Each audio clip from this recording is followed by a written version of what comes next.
Hello students, नमस्कार। विकास Bansal academy के online platform पर आप सभी का हार्दिक अभिनंदन। और आज की इस क्लास के अंदर बहुत ही महत्वपूर्ण क्वेश्चनों के साथ मैं हाजिर हूं। और आज की क्लास के क्वेश्चन आपको स्टेट गवर्नमेंट और सेंट्रल गवर्नमेंट सभी एग्जाम्स में बड़े हेल्पफुल साबित होंगे। और सारे के सारे क्वेश्चन एक वैरायटी डाली गई है, अलग अलग प्रकार के क्वेश्चन डाले गए हैं जिनमें आपको सीखने को बड़ा कुछ मिले। तो चलो आइए शुरू करते हैं आज की क्लास। और इसमें पहले क्वेश्चन पे आते हैं, आप सभी ध्यान दीजिएगा सारे। हाँ जी, सबसे पहला क्वेश्चन देखिएगा स्क्रीन के ऊपर। द हेडक्वार्टर ऑफ तंबाकू board of India is located in. सबसे पहला क्वेश्चन है, तंबाकू बोर्ड ऑफ इंडिया जो है इसका हेडक्वार्टर कहाँ पे है। बड़ा ही इंपॉर्टेंट क्वेश्चन है। तो आप सभी ने बताना सर, जो तंबाकू बोर्ड ऑफ इंडिया है, ठीक है ना, ये बना था तंबाकू बोर्ड ऑफ इंडिया जो है, ध्यान से समझना सारे। हाँ जी, आप सभी ने याद रखना है सर, तंबाकू जो बोर्ड ऑफ इंडिया है ये बना था, हाँ जी, तंबाकू बोर्ड एक्ट। भारत में एक कानून पास हुआ था और याद रखना इस कानून का नाम क्या था, तंबाकू बोर्ड एक्ट 1975। ठीक है, आप सभी ने बताना सर, तंबाकू बोर्ड एक्ट जो है ये 1975 में पास हुआ और इसके तहत 1976 के अंदर 1976 के अंदर जो है तंबाकू बोर्ड ऑफ इंडिया की स्थापना हुई। और इसका हेडक्वार्टर कहाँ पर है सर, तो आपने बताना गंतूर में है। इसका हेडक्वार्टर कहाँ पे, तो गंतूर में है। और गंतूर पूछे कहाँ पर है, आंध्र प्रदेश के अंदर है। और किस नदी के किनारे गंतूर, तो आपने बताना कृष्णा रिवर के किनारे है। ठीक है ना, गंतूर एक रिवर के किनारे है और इस रिवर का नाम क्या है, तो आप सभी ने बताना कृष्णा रिवर इसका नाम है। ठीक है ना, तो क्वेश्चन बनेगा, तंबाकू बोर्ड ऑफ इंडिया का हेडक्वार्टर गंतूर में है। तंबाकू बोर्ड ऑफ इंडिया किस एक्ट के अंडर बना, तो आपने बताना तंबाकू बोर्ड एक्ट 1975 है उसके तहत बना।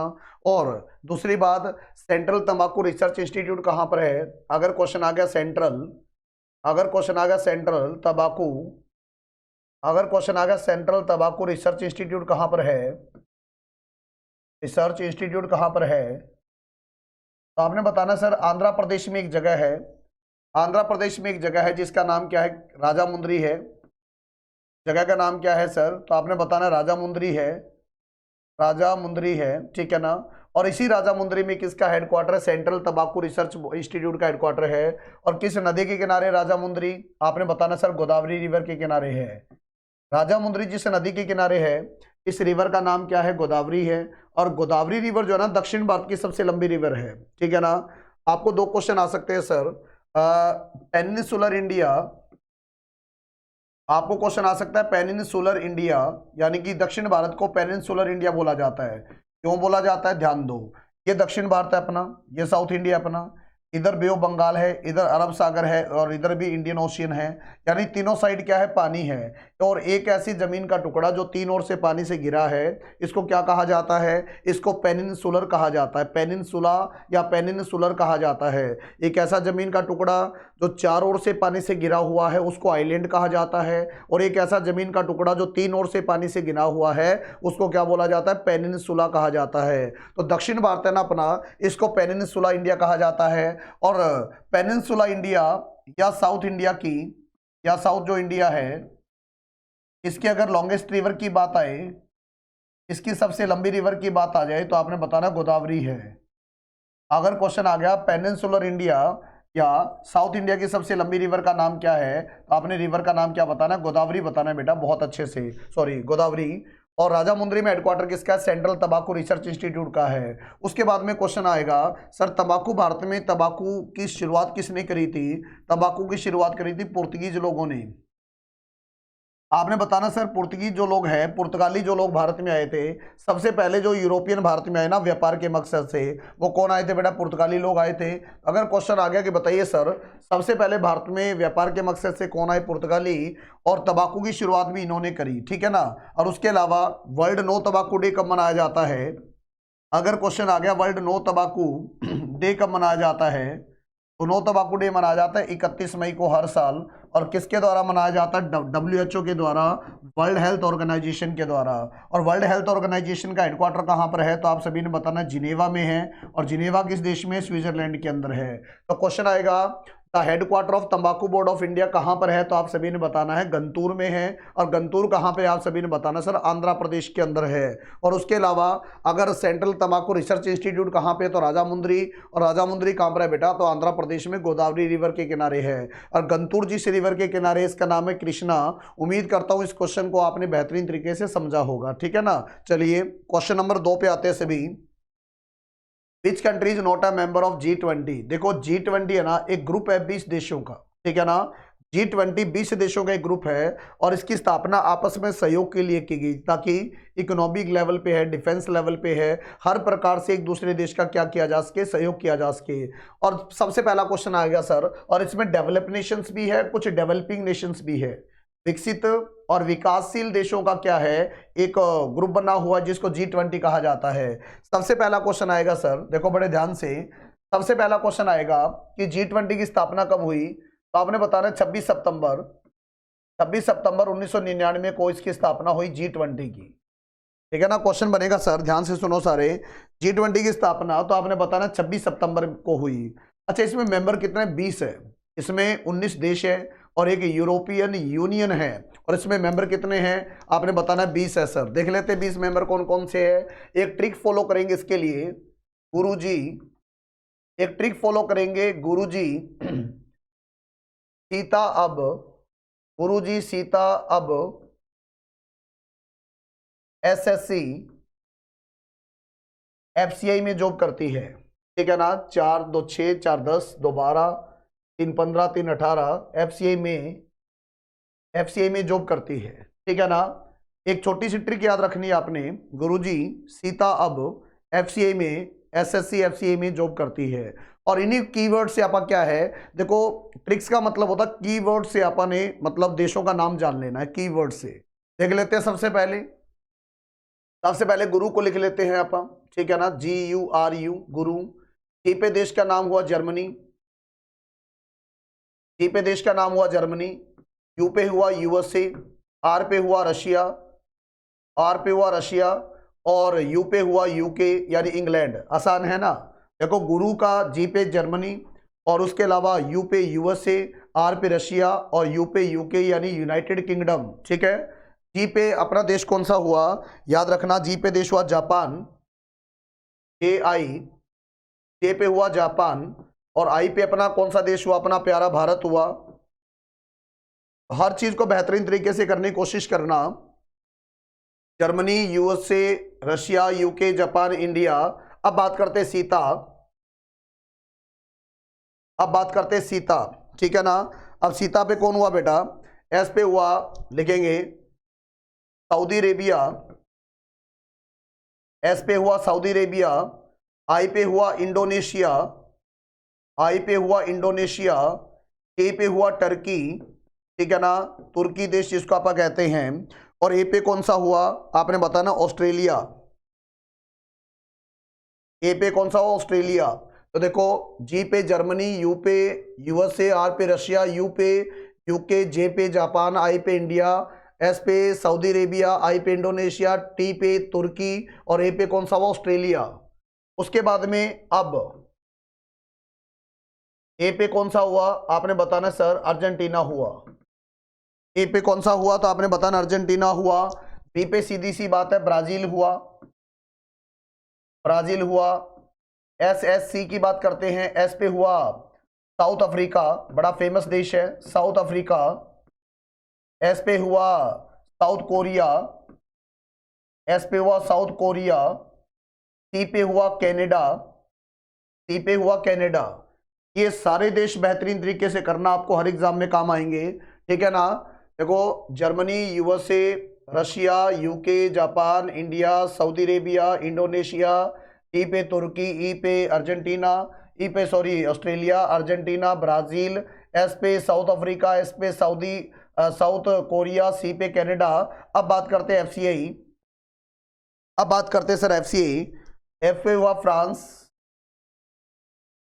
सी पे हुआ चाइना, सी पे कौन सा देश हुआ, चाइना। आई पे बड़ा फेमस देश हुआ जिसका नाम है इटली। और एम पे बात करते हैं सर मैक्सिको,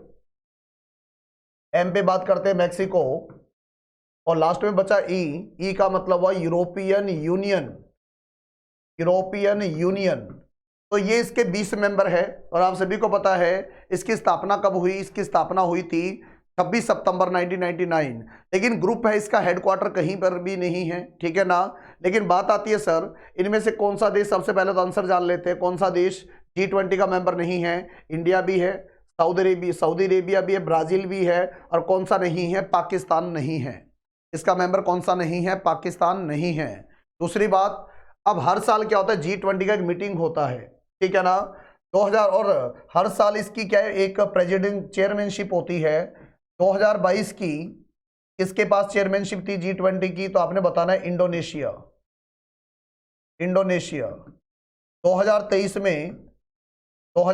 में G20 की चेयरमैनशिप किस देश के पास है, इंडिया के पास है। तो जो भी मीटिंग आएगा G20 का वो किसके साथ आएगा, आपने बताना इंडिया के साथ।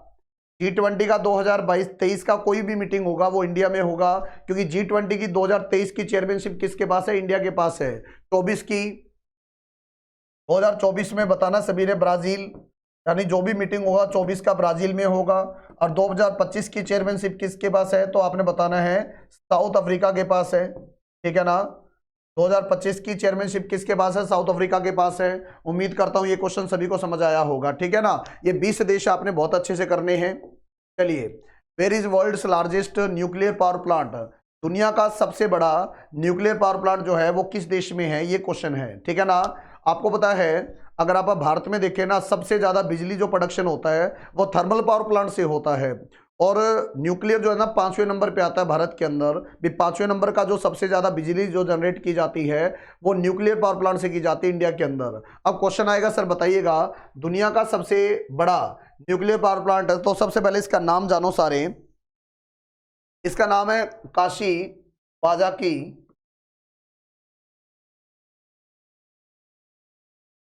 ठीक है। इसका नाम आपने लिखना काशी वाजाकी कारीवा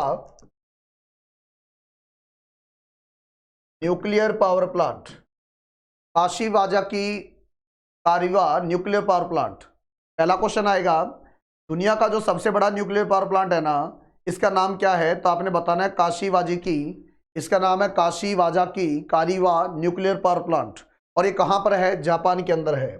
क्वेश्चन बनेगा दुनिया का सबसे बड़ा न्यूक्लियर पावर प्लांट, और बड़ा किस हिसाब से होता है, बिजली के जनरेशन के हिसाब से होता है, ठीक है ना। तो आपने बताना है दुनिया का सबसे बड़ा न्यूक्लियर पावर प्लांट, तो वो काशीवाजी की कारीवा है, किस देश में है, जापान में है। दूसरी बात आती है सर, जापान की कैपिटल का नाम क्या है, टोक्यो है। जापान की कैपिटल का नाम टोक्यो है, और दुनिया में सबसे ज्यादा जनसंख्या वाला जो शहर है ना वो आपका टोक्यो जापान है। अगर क्वेश्चन आ गया दुनिया में सबसे ज्यादा जनसंख्या वाला शहर, सिटी कौन सा है, मोस्ट पॉपुलस, तो वो आपने बताना है टोक्यो जापान है। और काशीवाजी की कारीवा कहां पर है सर, जापान के अंदर है। दूसरी बात, और करेंसी का नाम क्या है, तो आपने बताना येन, यहाँ की करेंसी का नाम येन है। उसके बाद में इंडिया का लार्जेस्ट कौन सा है, इंडिया का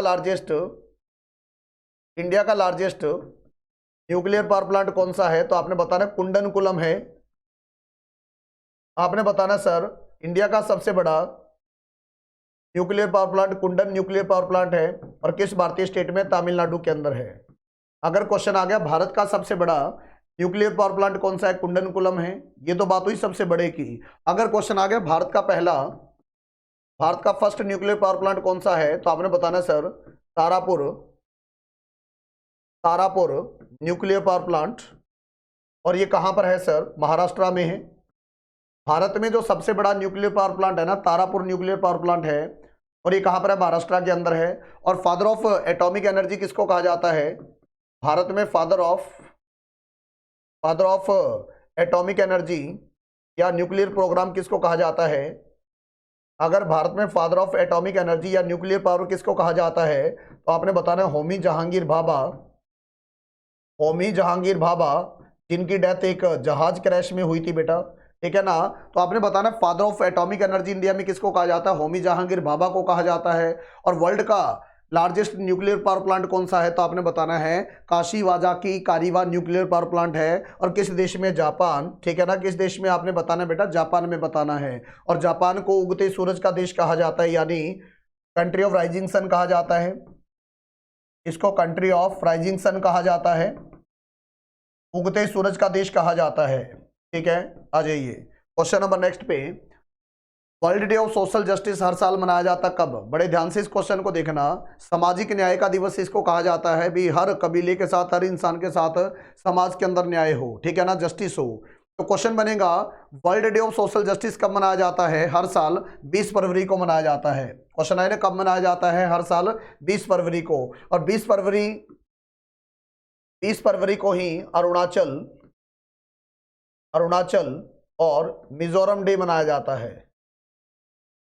20 फरवरी को ही अरुणाचल और मिजोरम डे मनाया जाता है, क्योंकि पहले यूटी हुआ करते थे और भारतीय स्टेट बने कब? 20 फरवरी 1987। इस वजह से अरुणाचल और मिजोरम डे कब मनाया जाता है? 20 फरवरी को मनाया जाता है। और बड़े ध्यान से आपने क्वेश्चन देखना है। और इंटरनेशनल मदर लैंग्वेज डे, अगर आपको इंटरनेशनल मदर लैंग्वेज डे आ जाए, बड़े ध्यान से देखना। हाँ जी, अगर इंटरनेशनल मदर लैंग्वेज डे ये कब मनाया जाता है? हर साल 21 फरवरी को मनाया जाता है। अगर क्वेश्चन आ गया ना 21 फरवरी को, तो इंटरनेशनल मदर लैंग्वेज डे मनाया जाता है। और 20 फरवरी को world day of social justice Arunachal और मिजोरम डे मनाया जाता है। और इसका जवाब क्या नंबर आएगा? 3 नंबर। आगे आ जाओ। दिलवाड़ा टेम्पल माउंट आबू राजस्थान में है और किसको डेडिकेट है? बड़ा अच्छा क्वेश्चन है, बहुत गंभीरता से इस क्वेश्चन को करना है। ध्यान रखिए। सबसे पहले ये जो माउंट आबू मैंने लिखा, सबसे पहले एक हिल स्टेशन है माउंट आबू, और इसको कहा जाता है शिमला ऑफ राजस्थान। इसको शिमला ऑफ राजस्थान के नाम से जाना जाता है। सबसे पहला क्वेश्चन आएगा सर, इस भारतीय शहर को शिमला ऑफ राजस्थान के नाम से जाना जाता है, तो राजस्थान का सिटी है माउंट आबू और एक हिल स्टेशन है और इसको जाना जाता है किस नाम से बेटा? शिमला ऑफ राजस्थान। अच्छा, किस पर्वत पे है? तो जिस पीक पे है उसका नाम है गुरु शिखर। इस पहाड़ी चोटी पे इसका नाम गुरु शिखर है। ठीक है ना। आपने बताना सर, गुरु शिखर जो पीक है ना, ये highest peak in Rajasthan, highest peak in Rajasthan, ये राजस्थान की सबसे ऊंची चोटी है। और इस माउंटेन का हिस्सा है उसका नाम है अरावली। इस माउंटेन का हिस्सा उसका नाम अरावली है। अरावली आपको पता है ओल्डेस्ट माउंटेन रेंज है। ठीक है ना। दुनिया में सबसे पुरानी जो माउंटेन रेंज है इसका नाम है अरावली। और अरावली गुजरात से शुरू होती है, राजस्थान से होती हुई हरियाणा में प्रवेश करती है और फिर दिल्ली में जाकर इसका समापन हो जाता है। और दिल्ली में मैं आपको बता दूं, दिल्ली में यहां पर लिखो, जो प्रेसिडेंट हाउस है ना, दिल्ली में जो राष्ट्रपति भवन है, याद रखना सारे, दिल्ली में जो प्रेसिडेंट हाउस है वो इसी अरावली पर्वत के एक पहाड़ी है जिसका नाम है रायसीना हिल। आपने बताना सर, प्रेसिडेंट हाउस किस पे बना हुआ है? आपने बताना रायसीना हिल्स पे बना हुआ है।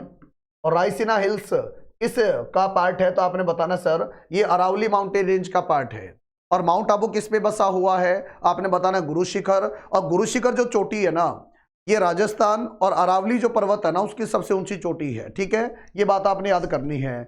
अब इसी माउंट आबू पर एक मंदिर है जिसको बोला जाता है, आपने बताना सर, याद लिखो, ये तो अरावली हो गया। ठीक है, ध्यान से सुनो सारे। इसी माउंट आबू पर एक मंदिर बना हुआ है जिसको बोला जाता है दिलवाड़ा टेम्पल्स।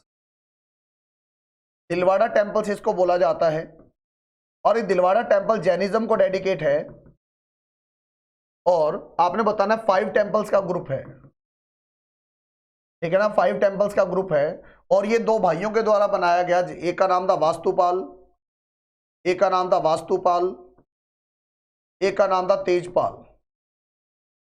एक का नाम था वास्तुपाल और एक का नाम क्या था? तेजपाल। और ये 5 टेम्पल्स किसको डेडिकेट है? ये जो जैसे जैन धर्म के अंदर क्या थे, 24 तीर्थंकर हुए। ठीक है ना। जैन धर्म के सबसे बड़े धर्म जो गुरु है या सबसे जो टॉप लीडर है, इनके धार्मिक लीडर, उनको क्या कहा जाता है? तीर्थंकर कहा जाता है। ठीक है ना। और आपने बताना पहले तीर्थंकर ऋषभदेव या आदिनाथ, ठीक है ना, उस तरीके से उनको डेडिकेट ये टेम्पल्स है। कौन कौन से मंदिर है देख लेते हैं। सबसे पहला टेम्पल है विमल वाशाही। सबसे पहला टेम्पल है विमल वाशाही। और डेडिकेट किसको है? फर्स्ट तीर्थंकर। फर्स्ट जो किसको डेडिकेट है आपने बताना है। फर्स्ट डेडिकेट है फर्स्ट तीर्थंकर, जिनको आप ऋषभदेव या आदिनाथ कहेंगे, आदिनाथ। ठीक है। दूसरा जो टेम्पल किसको डेडिकेट है लिखना, दूसरा लोनावा शाही, लोनावा शाही को डेडिकेट है दूसरा। और लोनावा शाही क्या थे बेटा, तो आपने बताना है ये 22वें तीर्थंकर नेमिनाथ को डेडिकेट है। 22वें जो तीर्थंकर थे नेमिनाथ जी, ठीक है ना, नेमिनाथ, इनको डेडिकेट है। तीसरा जो मंदिर है यहां पर उसको बोला जाता है पित्तलहार, पित्तलहार। और ये पित्तलहार डेडिकेट किसको है, तो लिखना सर ये डेडिकेट आपके आदिनाथ को ही, फर्स्ट तीर्थंकर आदिनाथ को ही डेडिकेट है। चौथा मंदिर कौन सा है बेटा, तो याद रखना ये है पार्श्वनाथ, चौथा टेंपल है पार्श्वनाथ। और पार्श्वनाथ कौन से थे बेटा, तो आपने बताना 23वें तीर्थंकर थे, 23rd तीर्थंकर। और इनका नाम ही क्या था, तो आपने बताना पार्श्वनाथ इनका नाम था। और पांचवा डेडिकेट किसको है, महावीर स्वामी को डेडिकेट है, पांचवा महावीर स्वामी को डेडिकेट है। और महावीर स्वामी आपको पता है 24th क्या थे बेटा, तीर्थंकर थे, 24 क्या थे, तीर्थंकर थे। डिटेल मैंने आपको बता दिया, इससे क्वेश्चन बाहर जाएगा ही नहीं, ठीक है ना। तो बेसिक क्या है आपने बताना, दिलवाड़ा टेम्पल्स माउंट आबू राजस्थान में किस धर्म को डेडिकेट है, जैनिज्म को डेडिकेट है। और कितने मंदिरों का ग्रुप है, 5 मंदिरों का ग्रुप है। किसके द्वारा बनवाया गया, 2 भाइयों के द्वारा जो राजा के दरबार में रहते थे, वास्तुपाल और कौन बेटा, आपने बताना तेजपाल, ठीक है ना।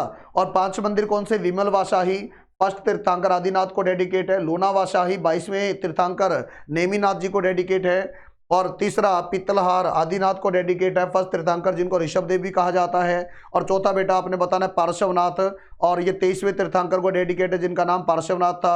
और 5वां महावीर स्वामी जी को डेडिकेट है। और महावीर स्वामी कौन से तीर्थंकर थे, 24वें तीर्थंकर थे। और टोटल कितने तीर्थंकर हुए जैनिज्म में, 24 ही तीर्थंकर हुए हैं। और जवाब इसका क्या आएगा बेटा, जवाब आएगा इसका 2 नंबर। आगे बात करते हैं, मोरारजी देसाई वोन निशाने Pakistan award in which year. सबसे पहली बात बेटा आपको मैं बता दूं, मोरारजी देसाई जो है ना भारत के प्रधानमंत्री भी रहे हैं, ठीक है ना। आप सभी को मैं बता दूं मोरारजी देसाई भारत के 1977 में प्रधानमंत्री भी बने थे कुछ समय के लिए। तो सबसे पहला तो यहां क्वेश्चन आएगा कि ओनली इंडियन, एकमात्र भारतीय, ओनली इंडियन जिसको भारत रत्न, आप सभी जानते हैं भारत का जो सबसे बड़ा अवार्ड है, ठीक है ना, highest civilian award, highest civilian award in India, Bharat का जो सबसे बड़ा अवार्ड है भारत रत्न है, 1954 में देना शुरू किया गया था। और निशान ए पाकिस्तान, निशान ए पाकिस्तान जो पाकिस्तान का सबसे बड़ा अवार्ड है, ठीक है ना।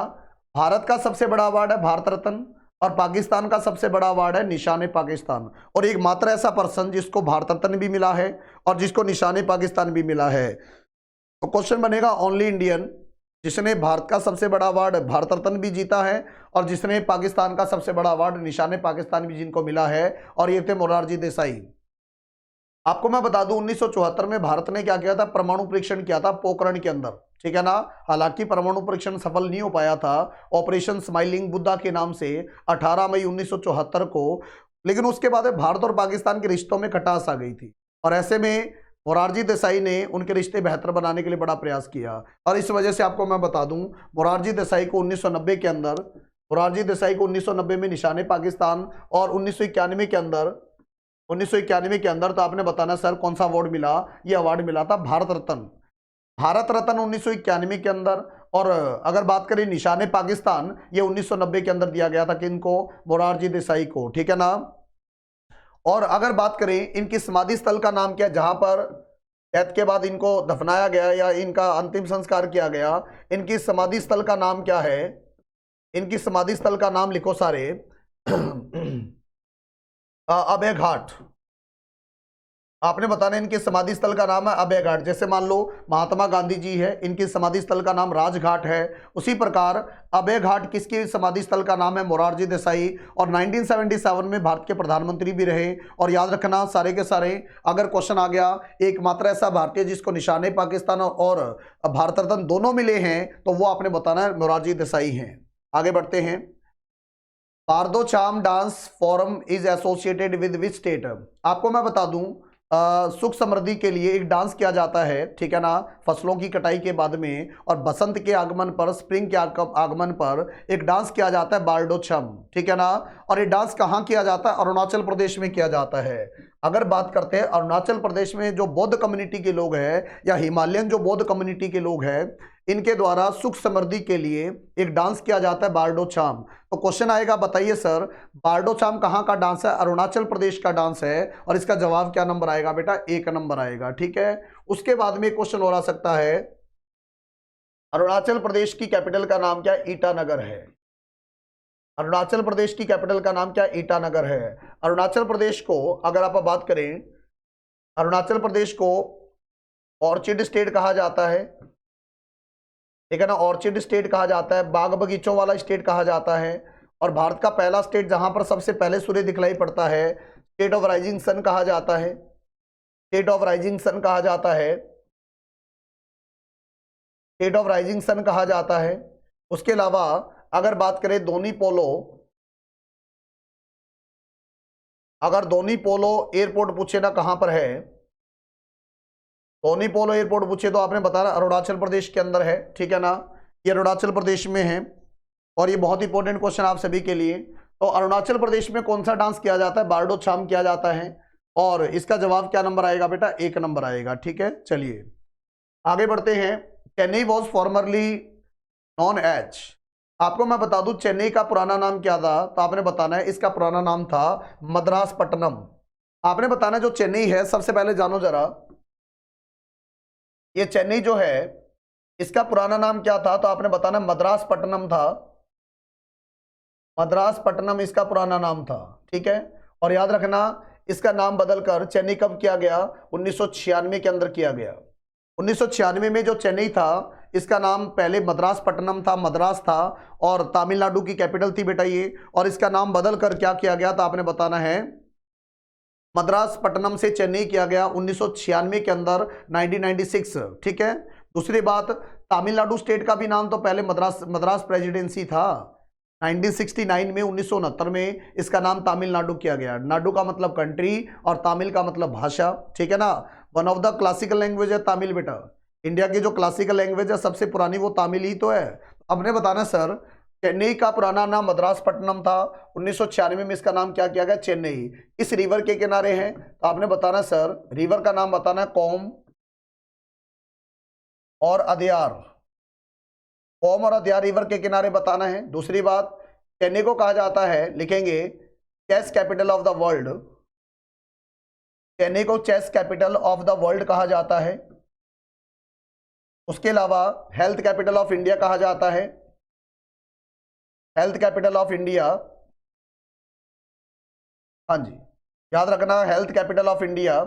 आप जब सीखते जाइएगा, हर क्वेश्चन पर मैं बेहतरीन तरीके से करवाने की कोशिश कर रहा हूं कि आपको वो सारा का सारा क्वालिटी कंटेंट मिले जिसकी आप तलाश कर रहे हो। और इस वीडियो को जितना हो सके अपने साथी दोस्तों के साथ शेयर करें ताकि जो शिक्षा है इसका ज़्यादा से ज़्यादा प्रचार प्रसार हो सके, ठीक है ना। आ जाओ जरा, हेल्थ कैपिटल ऑफ इंडिया कहा जाता है किसको? आपने बताना सर चेन्नई को कहा जाता है। इसके अलावा साउथ इंडिया में जो प्रवेश द्वार है साउथ इंडिया का वो आपका चेन्नई है, इसलिए इसको बोला जाता है gateway of south India.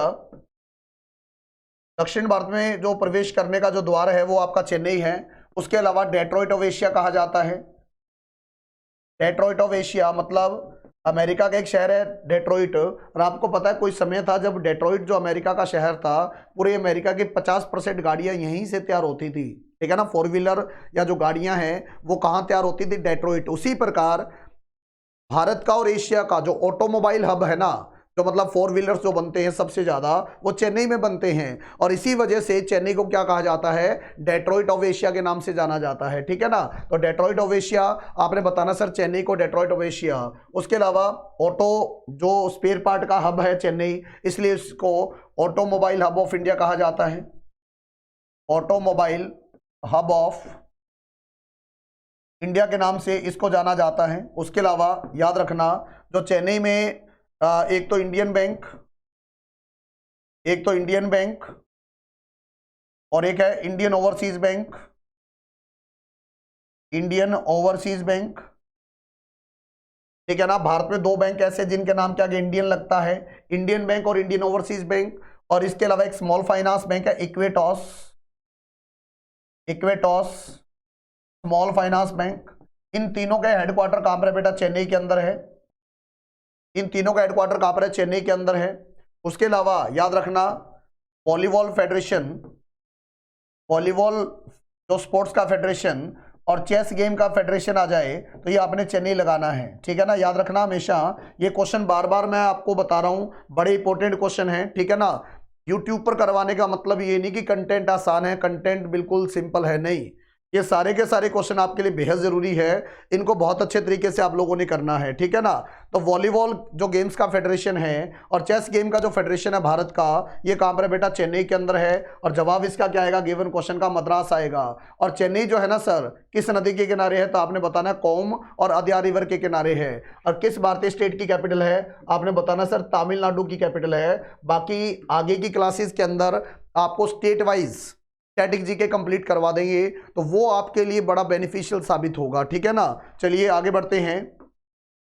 This city in Pakistan is called the garden of Mughals और सिटी ऑफ गार्डन्स। पाकिस्तान का कौन सा शहर सिटी ऑफ गार्डन्स या मुगल गार्डन्स कहलाता है? तो सबसे पहले मैं आपको बता दूं, जो मुगलों की बहुत सारे बाग बगीचे बनाए हुए हैं, बहुत सारे मुगल्स की समाधि वहां पर बनी हुई है, जैसे मान लो जहांगीर वगैरह है, ठीक है ना। और मुगलों का जो आर्किटेक्चर है सबसे ज्यादा वो लाहौर सिटी में मिलता है। तो क्वेश्चन बनेगा सर बताइएगा कि कौन सा शहर ऐसा है जिसको गार्डन्स ऑफ द मुगल्स और सिटी ऑफ गार्डन्स कहा जाता है? इस सिटी का नाम है लाहौर। और लाहौर तो जिंदजान है कहाँ की? पाकिस्तान की, ठीक है ना। तो इसका जो जवाब आएगा गिवन क्वेश्चन का लाहौर आएगा। उसके अलावा आपने एक स्टेडियम का नाम याद रखना है, आपने बताना है गद्दाफी हॉकी स्टेडियम। एक स्टेडियम का नाम याद रखना है गद्दाफी हॉकी स्टेडियम, ठीक है। आपने गद्दाफी के नाम से हॉकी स्टेडियम याद रखना है। और ये कहां पर है बेटा? लाहौर के अंदर है। और ये वर्ल्ड का सबसे बड़ा हॉकी स्टेडियम है। आपने बताना सर वर्ल्ड का लार्जेस्ट हॉकी स्टेडियम है, दुनिया का सबसे बड़ा हॉकी स्टेडियम। और बड़ा का मतलब क्या होता है? दर्शकों की बैठने की कैपेसिटी से हिसाब से बड़ा होता है। तो अगर क्वेश्चन आ गया कि दुनिया का सबसे बड़ा हॉकी स्टेडियम, तो ये कौन सा है बेटा? तो आपने बताना सर ये है गद्दाफी हॉकी स्टेडियम, लाहौर के अंदर है। इंडिया का सबसे बड़ा, इंडिया का लार्जेस्ट, अगर आपको हॉकी स्टेडियम पूछ ले, इंडिया का सबसे बड़ा हॉकी स्टेडियम पूछ ले, तो आपने इसका नाम क्या बताना है? सभी ध्यान से सुनो, इंडिया का सबसे बड़ा हॉकी स्टेडियम, इसका नाम है Birsa Munda, Birsa Munda international hockey stadium, Birsa Munda international hockey stadium, इसका नाम है Birsa Munda international hockey stadium. और ये कहां पर है? तो आपने बताना राउरकेला में है। और राउरकेला कहां पर है? उड़ीसा में है, जिन्होंने हॉकी को गोद ले रखा है। और राउरकेला किस नदी के किनारे है? तो आपने बताना सर परमानी रिवर के किनारे है राउरकेला। और अगर क्वेश्चन आ गया गार्डन ऑफ द मुगल्स और सिटी ऑफ गार्डन्स किसको कहा जाता है? लाहौर को कहा जाता है। तो इसका जवाब क्या नंबर आएगा? 4 number. In India the national pollution control day मनाया जाता है हर साल कब? सबसे पहली बात तो नेशनल पॉल्यूशन कंट्रोल डे कब मनाया जाता है? 2 दिसंबर को मनाया जाता है। सबसे पहली बात, ये मनाया कब जाता है? 2 दिसंबर। क्यों मनाया जाता है? इसी दिन क्लास में मैंने चर्चा की होगी, भोपाल गैस कांड हुआ था। आपने बताना सर भोपाल गैस ट्रेजेडी हुई थी, और ये कब हुई थी बेटा? 2 दिसंबर 1984 को। एक कंपनी थी भोपाल के अंदर जिसका नाम था यूनियन कार्बाइड, और यहाँ पर पेस्टिसाइड वगैरह बनाए जाते थे, ठीक है ना, स्प्रे वगैरह कीटनाशक बनाए जाते थे, बड़े खतरनाक। तो ऐसे में क्या हुआ, यहाँ पर 2 दिसंबर की रात को एक बॉयलर लीक हुआ जिसमें गैस निकली, बड़ी मतलब तबाही करने वाली गैस। और उस गैस का नाम क्या था? Methyl isocyanate. और जिसके कारण एक ही रात के अंदर भोपाल में बहुत सारे लोग मारे गए। और आज तक भारत के इतिहास में सबसे बड़ा इंडस्ट्रियल ट्रेजेडी था, सबसे बड़ा इंडस्ट्री में होने वाली दुर्घटना थी। और इसका नाम क्या था? भोपाल गैस कांड। और इस वजह से 2 दिसंबर को हर साल भारत में क्या हुआ, इस 2 दिसंबर 1984 के बाद में इन्वायरमेंट प्रोटेक्शन एक्ट आया। इसके बाद में इन्वायरमेंट प्रोटेक्शन एक्ट आया। 1986 के अंदर, ठीक है ना। और उसके बाद ये मनाया जाने लगा डे, कौन सा बेटा, 2 दिसंबर को, नेशनल पॉल्यूशन कंट्रोल डे। अच्छा, डे किसके द्वारा मनाया जाता है, तो ये मनाया जाता है नेशनल पॉल्यूशन कंट्रोल बोर्ड के द्वारा, नेशनल पॉल्यूशन कंट्रोल के द्वारा ये डे मनाया जाता है। और इस बोर्ड का हेडक्वार्टर कहां पर है, इस बोर्ड का हेडक्वार्टर है न्यू दिल्ली के अंदर, जो भारत की राजधानी है। इसका हेडक्वार्टर कहां पर है, न्यू दिल्ली के अंदर। और न्यू दिल्ली कैपिटल कहां की बेटा, इंडिया की है, ठीक है ना। तो इसका जवाब क्या आएगा, इसका जवाब आएगा 3 नंबर। आगे बढ़ते हैं नेक्स्ट क्वेश्चन पे। हाँ जी, name the first person from Bollywood to feature on the cover of Time magazine. बहुत इंपॉर्टेंट क्वेश्चन है। आपने एक मैगजीन का नाम सुना होगा, टाइम मैगजीन। सबसे पहले तो बेटा एक अमेरिकन मैगजीन है टाइम मैगजीन। टाइम जो मैगजीन है ये एक अमेरिकन मैगजीन है, स्थापना 1923 में हुई। और ये कहां से है बेटा, न्यूयॉर्क। ये न्यूयॉर्क से छपती है। और न्यूयॉर्क किस नदी के किनारे है, आपने बताना है हडसन रिवर के किनारे है। न्यूयॉर्क जिस रिवर के किनारे है उस रिवर का नाम है हडसन, ठीक है। आपने एक बात याद रखनी है, टाइम मैगजीन 1923 में छपना शुरू हुआ और इसका जो कवर पेज है ना, इस पर कुछ लोगों के फोटोज आते हैं, ठीक है ना। और वो पर्सन कोई आम पर्सन नहीं होते, दुनिया के बड़े फेमस पर्सन होते हैं। क्वेश्चन बनेगा, first Indian on time magazine feature, या टाइम मैगजीन के जो फ्रंट पेज पे आया, कवर पे आया, टाइम मैगजीन, चलो टाइम मैगजीन कवर पेज, इनका नाम था महात्मा गांधी। इनका नाम था महात्मा गांधी, जिनको फादर ऑफ नेशन कहा जाता है, ठीक है ना। और फादर ऑफ नेशन का टाइटल दिया किसने इनको, राष्ट्रपिता कहा किसने इनको, वो कहा था सुभाष चंद्र बोस ने, ठीक है ना। लेकिन बात यहां पर है, name the first person from Bollywood, यानी अगर आप बात करें भारतीय सिनेमा से पहला पर्सन जिनका फोटो टाइम मैगजीन के कवर पेज पे लगा था, तो वो एक बहुत फेमस एक्ट्रेस थी बेटा। और इनका नाम क्या था, तो आपने बताना इनका नाम परवीन बॉबी। इनका नाम था परवीन बॉबी। और इनकी फोटो कब लगी, तो 1976 के अंदर, ठीक है ना, 1976 के अंदर। तो क्वेश्चन बनेगा, बताइए सर, टाइम मैगजीन के कवर पेज पे सबसे पहले बॉलीवुड से पर्सन, भारतीय बॉलीवुड का मतलब इंडियन सिनेमा, भारतीय सिनेमा से पहला पर्सन जिनका फोटो टाइम मैगजीन के कवर पेज पे लगा, तो इनका नाम आपने परवीन बॉबी बताना है। और अगर आपको ऑल ओवर फर्स्ट इंडियन पूछ ले तो आपने बताना मोहनदास करमचंद गांधी या महात्मा गांधी जी। और जवाब क्या लगाओगे, 4 नंबर। आगे आ जाइए, which award is given to the best coach in sports and games. एक कोच को दिया जाने वाला इंडिया का सबसे बढ़िया अवार्ड, सबसे बड़ा अवार्ड, सबसे पहले द्रोणाचार्य अवार्ड। आपने बताना 1985 में शुरू किया गया और भारत में कोच को मिलने वाला सबसे बड़ा अवार्ड है, ठीक है ना। एक कोच को मिलने वाला सबसे बड़ा अवार्ड है और इसमें 15 लाख रुपए दिए जाते हैं, इसे 15 लाख रुपए दिए जाते हैं। तो जवाब क्या बनेगा, 1 नंबर बनेगा। अच्छा, ध्यानचंद अवार्ड आपने बताना सर, सन 2002 से इस अवार्ड की शुरुआत हुई और ये लाइफ टाइम अचीवमेंट के लिए दिए जाते हैं। एक खिलाड़ी ने, देखो दिया तो खिलाड़ी को ही जाएगा, लेकिन एक खिलाड़ी पूरी जिंदगी उस खेल को डेडिकेट करता है किसी न किसी रूप के अंदर, तो ये लाइफ टाइम अचीवमेंट के लिए अवार्ड दिया जाता है। अवार्ड का नाम क्या है, तो आपने बताना है मेजर ध्यानचंद अवार्ड। उसके बाद में राजीव गांधी खेल रत्न अवार्ड। इस अवार्ड की शुरुआत 1991-92 से हुई। भारत का खेलों में मिलने वाला सबसे बड़ा अवार्ड है, भारत का खेलों में मिलने वाला सबसे बड़ा अवार्ड है। और 2021 के अंदर इसका नाम बदलकर क्या किया गया, मेजर ध्यानचंद, इसका नाम बदलकर मेजर ध्यानचंद खेल रत्न अवार्ड कर दिया गया है। मेजर ध्यानचंद खेल रत्न अवार्ड इसका नाम कर दिया गया है। अब इस अवार्ड में इसमें फर्क है, फर्क क्या है, ये डायरेक्ट सीधा ही नाम क्या है, ध्यानचंद अवार्ड।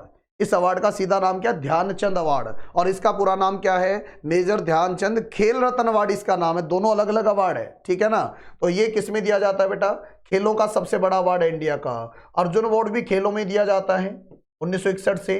और आपने बताना सर, ये अवार्ड एक खिलाड़ी अगर मान लो 3-1 साल तक बढ़िया प्रदर्शन करता ना खेलों के अंदर, उसको अर्जुन दे दिया जाता है।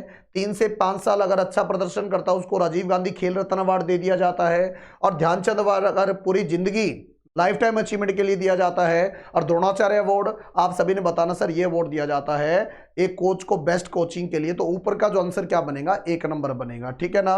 और मेजर ध्यानचंद खेल रत्न अवार्ड में कितना पैसा, तो आपने बताना 25 लाख रुपए दिया जाता है और भारत का खेलों का सबसे बड़ा अवार्ड है।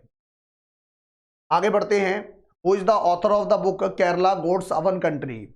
आपने बताना केरला गॉड्स ओवन जो कंट्री है, ये किताब किसने लगी। वैसे तो केरला को एक कहा जाता है क्या, गॉड्स ओवन कंट्री, भगवान का खुद का निवास स्थान कहा जाता है। केरला इतना सुंदर बना हुआ है। सबसे पहले इस किताब की बात करते हैं, इसको लिखा शशि थरूर ने बेटा। दूसरी बात, केरला जो है, हाँ जी,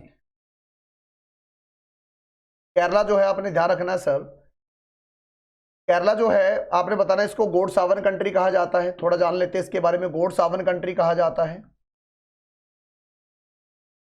ठीक है। उसके अलावा इसको लैंड ऑफ ट्रीज कहा जाता है। उसके अलावा इसको लैंड ऑफ कोकोनट कहा जाता है। सबसे ज्यादा नारियल यहां पर ही होता है, ठीक है ना। उसके अलावा इसको जेवल यानी रतन कहा जाता है, जेवल ऑफ साउथ इंडिया, दक्षिण भारत का इसको रतन कहा जाता है, ठीक है ना। और इसको स्पाइस गार्डन ऑफ इंडिया कहा जाता है, मसालों का बगीचा, इसको स्पाइस गार्डन ऑफ इंडिया कहा जाता है केरला को। इसमें टोटल 14 डिस्ट्रिक्ट है बेटा, केरला में टोटल 14 डिस्ट्रिक्ट है, जहां पर 9 राज्यसभा की सीटें हैं, ठीक है ना। अगर बात है राज्यसभा की सीटें कितनी, यहाँ पर 9 राज्यसभा की सीटें हैं और 20 यहाँ पर लोकसभा की सीटें हैं। यहाँ पर 20 किसकी सीटें, लोकसभा की सीटें हैं केरला के अंदर। और उसके अलावा अगर आप बात करें, केरला जो है यहाँ पर अन्नामुडी नाम के एक माउंटेन पीक है, अन्नामुडी एक नेशनल पार्क भी है, अन्नामुडी माउंटेन पीक भी है। और ये अन्नामुडी जो माउंटेन पीक है, ये दक्षिण भारत की सबसे ऊंची चोटी है, ठीक है ना। पूरे के पूरे दक्षिण भारत की जो सबसे ऊंची चोटी है वो अन्नामुडी माउंटेन पीक है और ये कहां पर है बेटा, केरला के अंदर है। और अगर बात करें केरला की कैपिटल, तो आपने बताना केरला की कैपिटल का नाम है तिरुवनंतपुरम।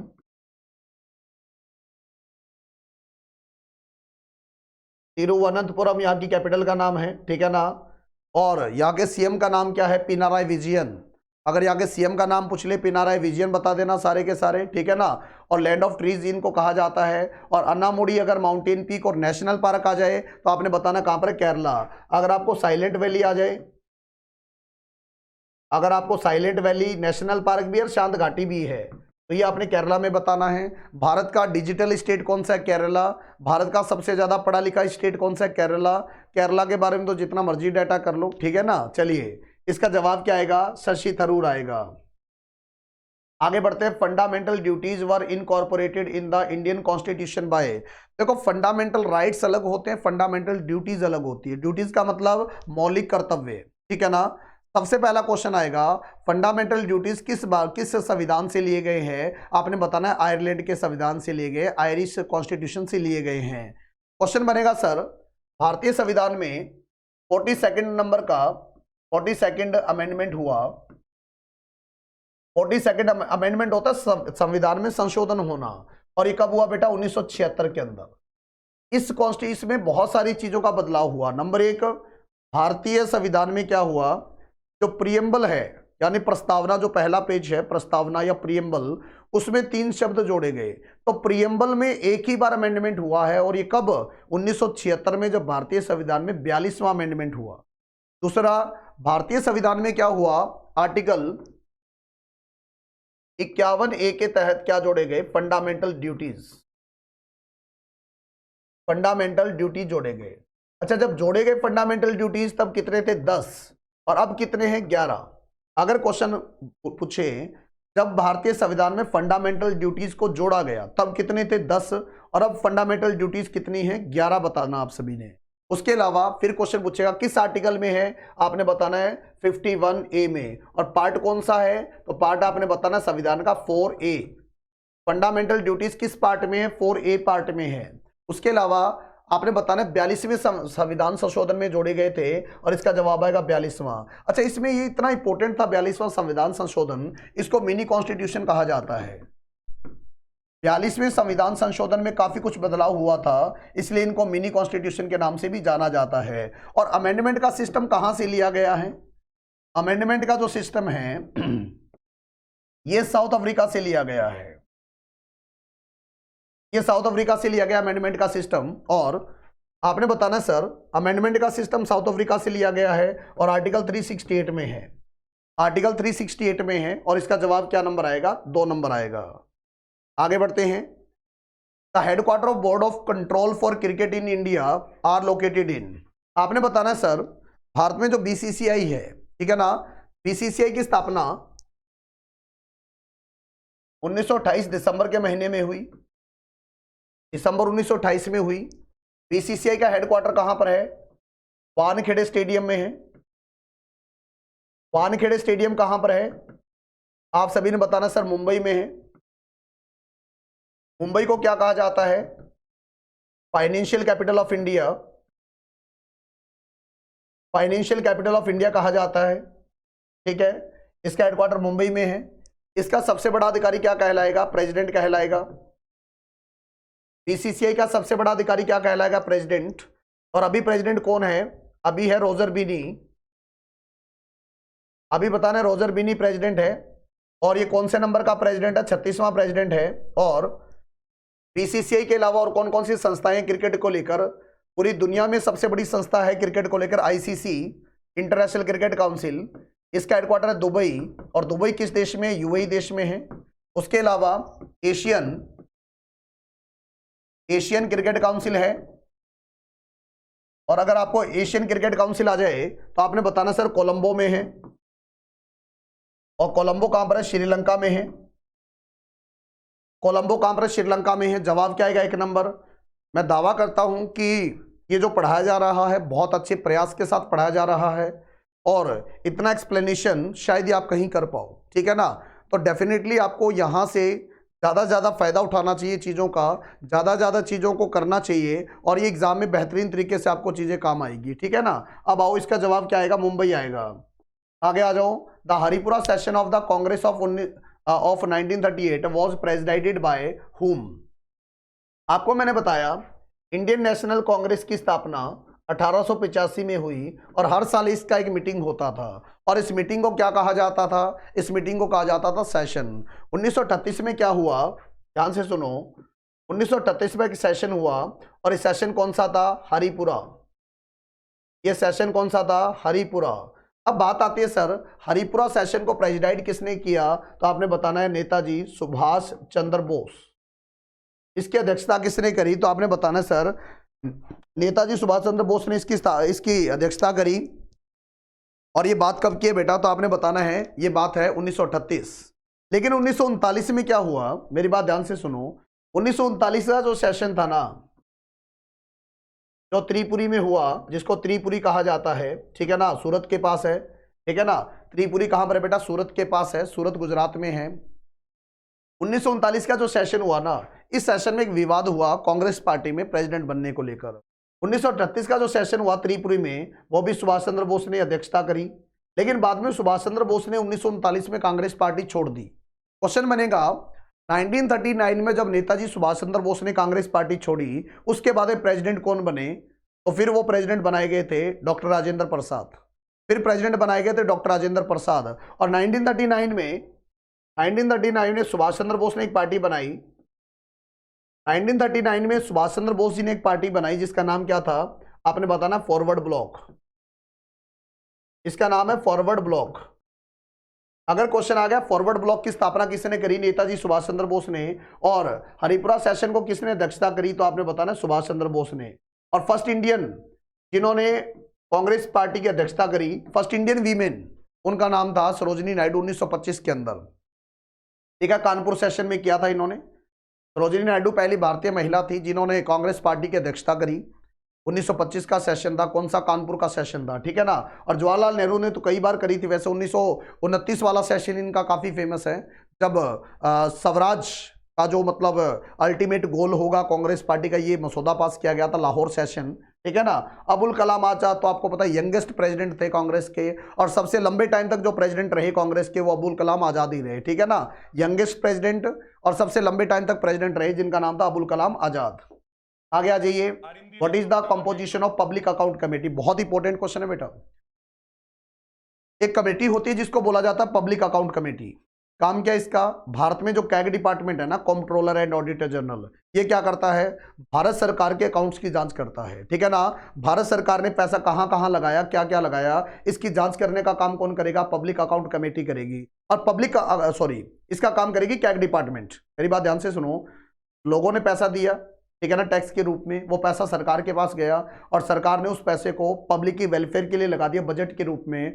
अब वो पैसा कहां लगा है, कहां नहीं लगा, इसकी जांच करने का काम कौन करता है, ऑडिट करने का काम कौन करता है, भारत सरकार के अकाउंट्स को वो करता है controller and auditor general of India, जिसको कैग डिपार्टमेंट कहा जाता है। इस डिपार्टमेंट को कैग डिपार्टमेंट कहा जाता है, ठीक है। भारतीय संविधान के आर्टिकल 148 में आता है कैग डिपार्टमेंट, ठीक है ना।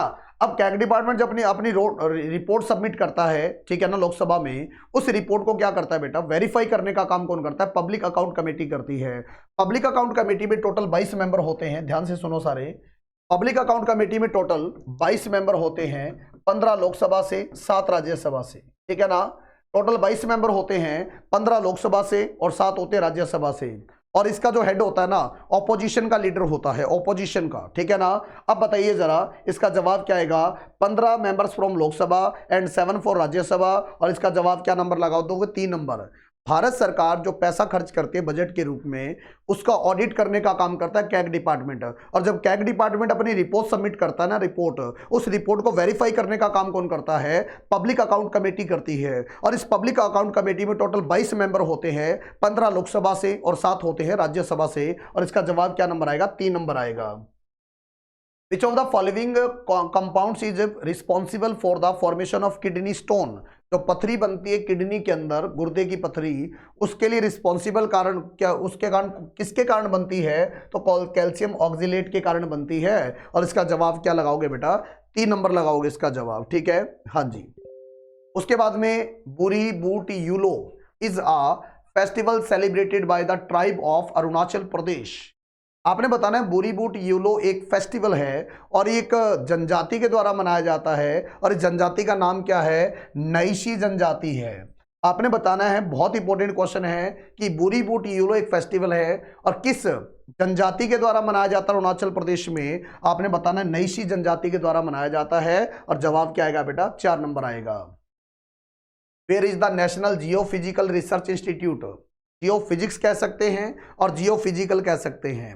एक बात ध्यान में रखो, जियो का मतलब धरती होता है, फिजिक्स यानी इस धरती की फिजिक्स को समझना, इस धरती की फिजिक्स पे रिसर्च करना, इसके भौतिक विज्ञान को समझना। अगर आपको जियो फिजिक्स रिसर्च इंस्टीट्यूट आ जाए, इस धरती और इसमें जो एटमॉस्फेयर है इसके फिजिक्स पे रिसर्च करता है इंस्टीट्यूट, हैदराबाद में है। ये इंस्टीट्यूट कहाँ पे, हैदराबाद में है। और जवाब इसका क्या लगाओगे बेटा, आप लगाओगे हैदराबाद। उसके बाद में dash is the study of plants like mosses that grow in moist humid environment. आपने बताना सर, एक ऐसा प्लांट, बड़े ध्यान से समझना, ऐसे प्लांट जो मतलब ह्यूमिड इन्वायरमेंट के अंदर पैदा होते हैं, या मतलब जो एक वाटर वेपर ज़्यादा होता है अपने एटमॉस्फेयर में, वहाँ पैदा होते हैं, इनकी स्टडी को क्या कहा जाता है, ब्रायोलॉजी कहा जाता है, ठीक है ना। ह्यूमिड इन्वायरमेंट और मॉइस्ट में ग्रो करने वाले प्लांट्स को क्या कहा जाता है, इनकी स्टडी को क्या कहा जाता है, आपने बताना ब्रायोलॉजी कहा जाता है। अब बात आती है सर, एंथनोबॉटनी क्या होता है। एथेनोबॉटनी क्या होता है बेटा, ये जो ट्रेडिशनल अपने जो प्लांट्स है, मेडिसिनल प्लांट्स है, ठीक है ना, जो ट्रेडिशनल मेडिसिनल प्लांट है ना, जिनका यूज आप लगातार करते आए हैं, इनकी साइंटिफिक स्टडी, यानी मेडिसिनल प्लांट के साथ अपना जो रिलेशन क्या रहा है प्राचीन समय से, जिनका आप प्रयोग अपनी मेडिसिनल जो है प्रॉपर्टी के लिए करते हैं, तो उसको, उस स्टडी को क्या कहा जाता है, एथेनोबॉटनी कहा जाता है। और स्टडी ऑफ डस्ट अगर बात करें ना, स्टडी ऑफ डस्ट, ये क्या होता है बेटा, पैलिनोलॉजी होता है। और स्टडी ऑफ ट्रीज, ठीक है ना, अगर स्टडी ऑफ ट्रीज है ना, साइंटिफिक स्टडी ऑफ ट्रीज यानी पेड़ों की साइंटिफिक स्टडी को क्या बोला जाता है, डेंड्रोलॉजी बोला जाता है। और मॉइस्ट ह्यूमिड इन्वायरमेंट में जो पैदा होने वाले प्लांट्स है, इनकी साइंटिफिक स्टडी को क्या बोला जाता है, ब्रायोलॉजी बोला जाता है, ठीक है। और इसका जवाब क्या आएगा बेटा, और ये जो पेड़ पौधे जिनका प्रयोग आप मेडिसिनल प्रॉपर्टी के लिए करते हैं ना, और उनसे अपना जो रिलेशन है, उसकी साइंटिफिक स्टडी को क्या बोला जाता है, एथेनोबॉटनी बोला जाता है। और जवाब इसका क्या आएगा, 2 नंबर आएगा। उम्मीद करता हूं आज की इस क्लास के अंदर जितने भी क्वेश्चन करवाए गए बहुत आपको अच्छे लगे हों, ठीक है ना। और थैंक्स फॉर वाचिंग, और अपने दोस्तों के साथ इसको शेयर कीजिएगा, लाइक कीजिएगा। बहुत बहुत धन्यवाद। आप सभी का दिन शुभ रहे।